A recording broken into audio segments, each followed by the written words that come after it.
नमस्कार दोस्तों, मैं श्याम आपको वेलकम करता हूं हमारे चैनल रियल एस्टेट गुरुकुल में।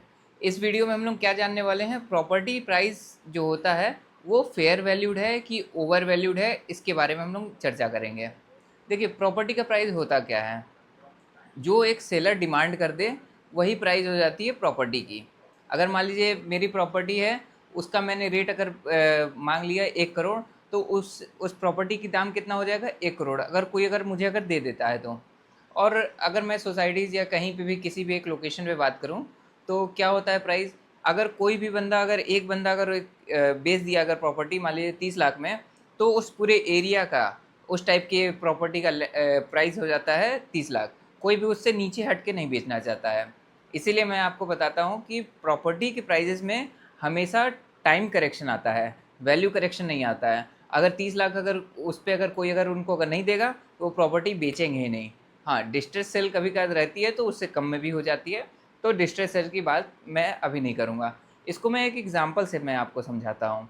अगर मान लीजिए आपकी प्रॉपर्टी के दाम 100 रुपये है फेयर वैल्यू, ठीक है। अगर मान लीजिए आपका चल रहा है बुल रन, तो बुल रन में क्या होता है कि आपको प्रॉपर्टी की दाम आपको मिल सकती है 107 रुपये भी। और वहीं अगर बियर रन अगर चल रहा है, पिटा हुआ मार्केट है, बहुत सारे बायर बायर नहीं है मार्केट में, आपको मिलेगा प्राइस मान लीजिए 102 रुपये।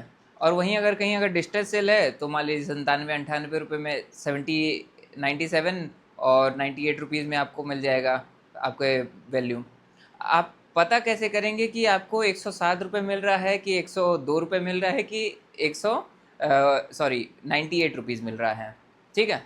तो आप ये पता कैसे करेंगे, इसका सबसे एक अच्छा तरीका है। आप ऐसा करिए, आप एक लोकेशन पे आपने प्रॉपर्टी तय की होगी, यहाँ पे आपको पसंद आ रही होगी, तो वहाँ पे आप क्या करिए, आप जाइए वहाँ के आसपास एरिया में जितने भी घर होंगे वहाँ पता करिए रेंट कितना है।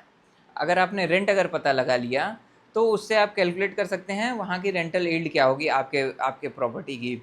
अगर मान लीजिए आपको 1 करोड़ की प्रॉपर्टी मिल रही है और आपको मान लीजिए रेंट आ रहा है 3 लाख रुपए पूरे साल भर का, तो आपका 3% रेंटल यील्ड हो गया। अगर वहीं अगर 6 लाख रुपए अगर आ रहा है, तो आपका हो गया 6% रेंटल यील्ड। तो आप इससे क्या समझे, आप ये समझे कि 3% अगर रेंटल यील्ड है, तो मैं आपको एक रूल दे दे रहा हूँ, 3% है मतलब ठीक है, मतलब बेयर मिनिमम है। इससे कम अगर होगा तो ओवर प्राइस है, अगर इससे अगर ज़्यादा है तो सही है। अगर 6% से अगर आपको कहीं से भी अगर ज़्यादा अगर मिल रहा है, आप तुरंत वो प्रॉपर्टी ग्रैब करिए। क्योंकि अगर मैं आपसे बात करूं, प्रॉपर्टी के दाम जो रहते हैं 5 से 6% बढ़ते हैं आपके टोटल दाम, मतलब कि कैपिटल अप्रिशिएशन होगा। और 5 से 3 से अगर 6% अगर आपको रेंटल यील्ड अगर मिल जाती है, तो अब वो प्रॉपर्टी आपके लिए बेस्ट हो जाती है।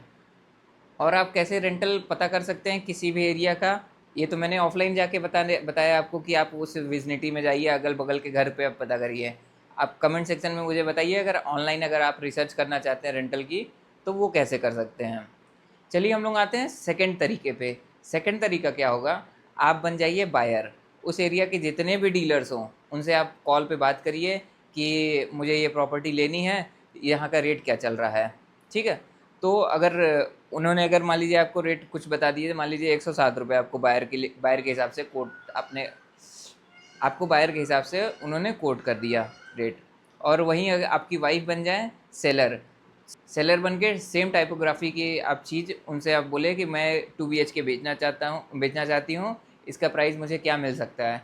वो मान लीजिए अगर 102 रुपये बता दिए, तो इसका मतलब आपका बीच का वैल्यू जो होगा 102 से लेके 107 के बीच का जो वैल्यू होगा वही आपका फेयर वैल्यू कहलाएगा। ठीक है दोस्तों, ये मैंने आपको दो कॉन्सेप्ट दिए आपका वैल्यूएशन निकालने का। आपको मैंने रेंटल का एग्जांपल क्यों दिया, रेंटल जो है वो रियल है, वहाँ रियल लोग दे रहे हैं पैसा, हर महीने के बेसिस पे दे रहे हैं। और वहीं अगर कैपिटल अप्रिशिएशन और प्रॉपर्टी की टोटल वैल्यू की अगर बात करें, तो वो एक टाइम पे मिलती है। वो एक परसीव भी हो सकता है कि मुझे इतना चाहिए मेरे प्रॉपर्टी का, देना है तो दो, नहीं देना है तो मत दो, मैं बेचूंगा ही नहीं। तो इसीलिए वो पर्सन टू पर्सन डिपेंड करता है। पर रेंट वाला इकोसिस्टम ओवरऑल चलता है। आपको वीडियो कैसा लगा, कमेंट सेक्शन में एक कमेंट डाल के बताइए। इस टाइप की प्रॉपर्टी अगर आप लेना चाहते हैं, जैसे कि 6% तक रेंटल यील्ड वाली या उससे ज़्यादा रेंटल यील्ड वाली भी प्रॉपर्टीज़ है भाई हमारे पास, वो अगर आप अगर इन्वेस्टमेंट के लिए अगर खोज रहे हैं, तो मेरा ये नंबर रखा हुआ है और डिस्क्रिप्शन में भी आपको नंबर मिल जाएगा, उस पर मुझे व्हाट्सअप कर देंगे, तो मैं आपको डिटेल्स शेयर कर दूँगा। ठीक है फ्रेंड्स, अगर आपने चैनल अगर सब्सक्राइब नहीं किया है तो सब्सक्राइब भी कर लीजिए। Bye bye.